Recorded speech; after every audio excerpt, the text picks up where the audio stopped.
देखते हैं। स्थित समय ग्राफ से वेग ज्ञात करना। स्थित समय ग्राफ से क्या ज्ञात करना है? वेग।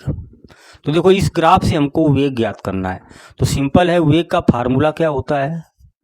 वेग बराबर फार्मूला होता है विस्थापन बटे समय, समय अंतराल। ये तो होता है वेग बराबर विस्थापन बटे समय। तो इस ग्राफ से हम निकालते हैं विस्थापन।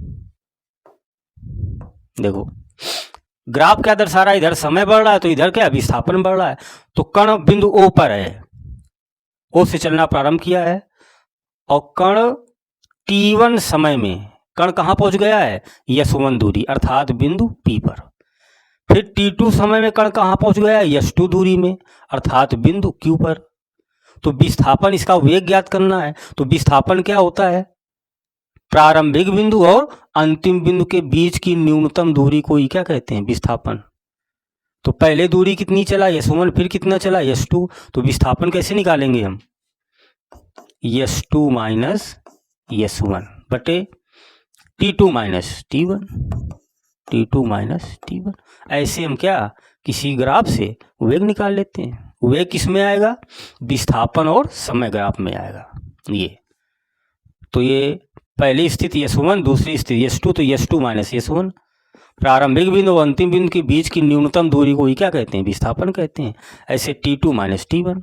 अब मान लेते हैं इसी को अगर हम एग्जाम्पल बना लें कि यहाँ पर जो समय है, यहाँ समय है 2 सेकेंड और यहाँ समय है आपका 4 सेकेंड। ये यहाँ जो दूरी है 8 मीटर है मान लेते हैं, और यहाँ दूरी है मान लेते हैं 16 मीटर है।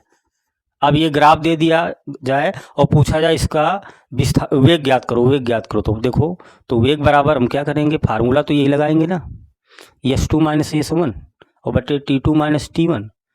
तो देखो s2 कितना है? 16 है, माइनस s1 कितना है? 8 है, बटे t2 कितना है? 4 और t1 कितना है? 2। कितना आ जाएगा? 8 कितना? 2, 2 चौके 8, 4 मीटर पर सेकेंड। ये ऐसे ग्राफ से हम वेग ज्ञात कर सकते हैं। स्थित समय ग्राफ से वेग ज्ञात करना बहुत ही सिंपल ग्राफ है।